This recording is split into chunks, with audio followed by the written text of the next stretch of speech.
Right. All right. And welcome back to this week's episode of Whiskey Buds. I'm Kurt. I'm Billy. And we're continuing Billy's 100 whiskey journey to see, what it is he likes. And I don't know. Actually, I brought this in. You did. My dad got it for me. He did. You had a party the other day. I have no idea what it is. It's the I Balvenie. tried to read the back of it here, but there's all kinds of words. And we know Holy how crap, there's Billy a bunch is of words on the front too. with reading, so yeah, and it tells you all the parts of a barrel. we could absolutely not get through all this. Not on this show, listening to him read. Actually, if you guys want to watch an episode of just him after he drinks a few whiskeys, just reading this, that's it. That's all it'll be. Let us know, and we'll make it happen. It'd be like an hour long. That'd be 10 minutes long, 20 minutes long. Oh, you probably want me to open this, huh? It is your whiskey, so it is your honor to pour. So the Balvenie is a Speyside single malt Scotch, or Speyside Scotch. Does it require special tools?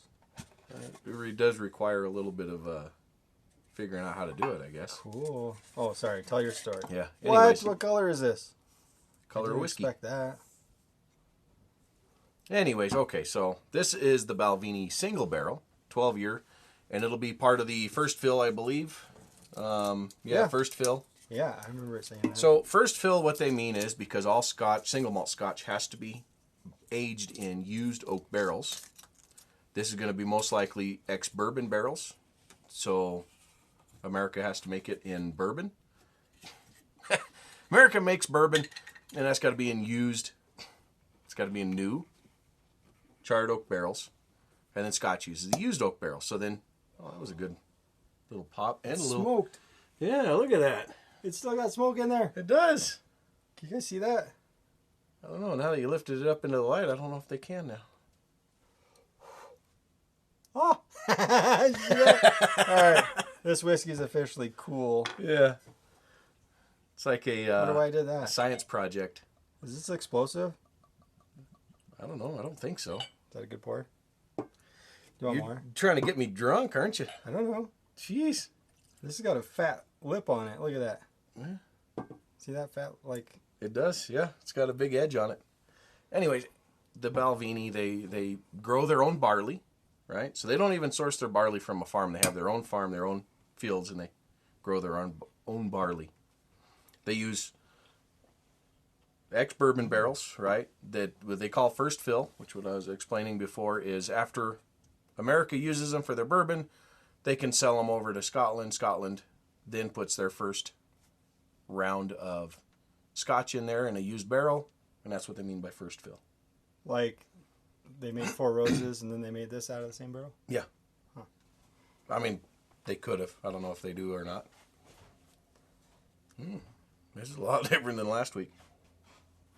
Smells good. It's so light.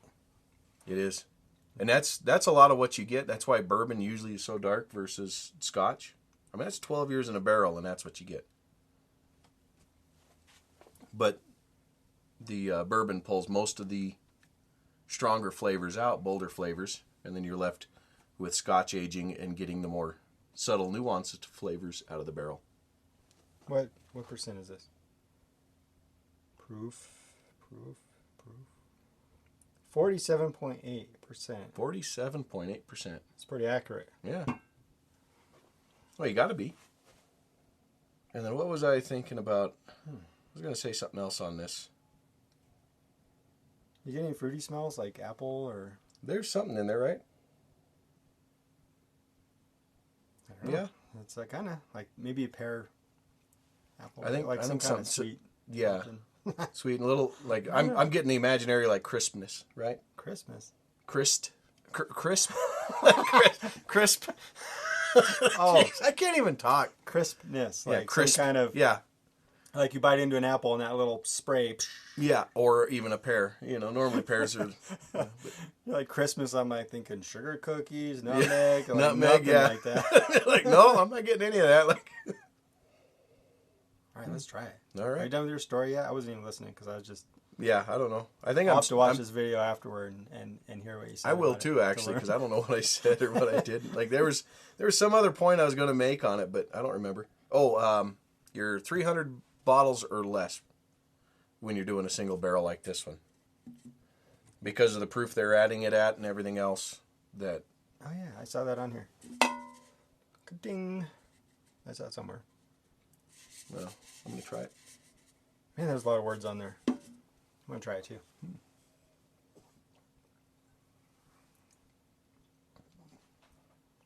Ooh, it's sharp.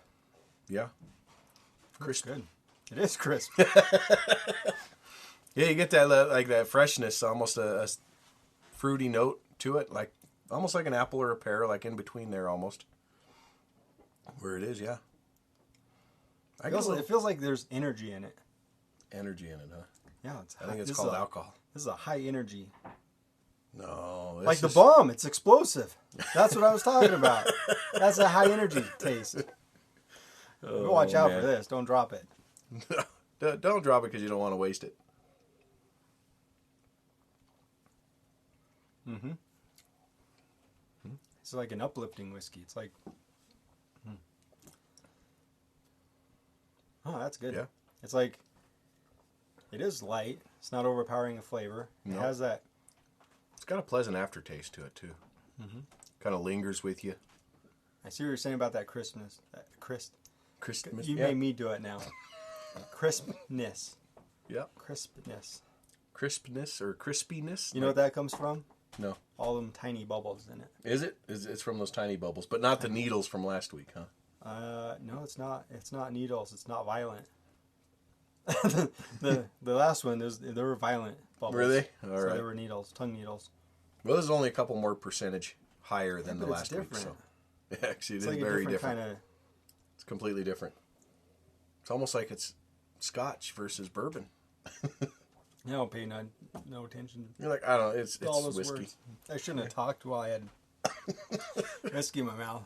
It even wasn't that bad. Kind of enhanced the flavor. Did it? Yeah. Introducing oxygen into your mouth. Just put whiskey in your mouth and start talking and see what happens. Use that at your next job interview. I'm sure it'll probably come out on your front. Just drip down. Like, oh, it's so delicious. Mm-hmm. It's actually pretty good. Mm-hmm. It is. It's sweeter. Why is it sweet like that? It's got. I mean, it's not sugary to it. but no. And it's not sweet the same way last week's was. I bet it says on here. It probably tells about the whole process how to make it on here. Yeah, they pretty much probably do. Look, it's like directions. Here's how you build a barrel. Yep.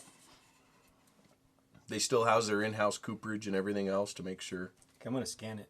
All right. White oak. That's it. That's because it's ex-bourbon barrels.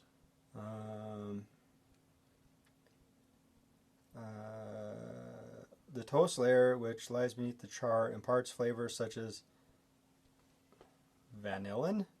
Vanillin? I don't know. Is that vanilla? I think so, maybe. Vanilla's cousin? Yeah. Tannins and spice. Tannins and spice. Do you get spice in there? Well, not like a rice spice, but like a... No, like a...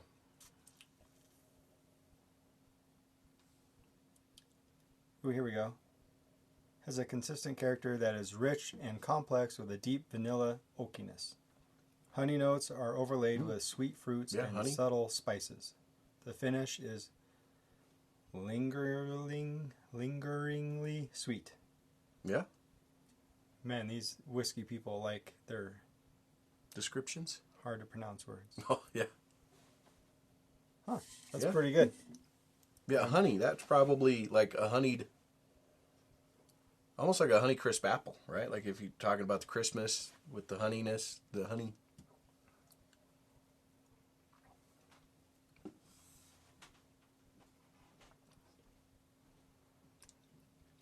Anything, some sort of like baking spices. I'm not sure. Baking spice? Yeah, I don't know. Not like allspice or nutmeg, but no. I don't know. It's good. Yeah. What else do we say? I don't think we say anything. We say join us next week while we try something new and go out and grab a bottle, right? This is the first Balvenie we've had on the show.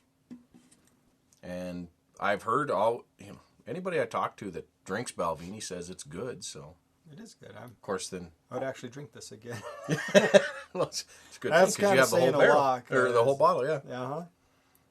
Yeah. Normally, you just leave the bottles here, so they just so that way they mingle among. Well, I know you'll take care of them. Yeah. Well, they'll have company. That's why I left this to hang out with. Yeah. That's why you left that one. So that was the one that sits all by itself, all on its lolonesome over here on this little shelf. This is always handy so I can shame it, whenever I feel like it. That's what it's for. Oh, man. All right. Pretty good. Thanks, Dad and Mom. Yeah. See you next week. Yeah. Join us next week. Cheers, everybody.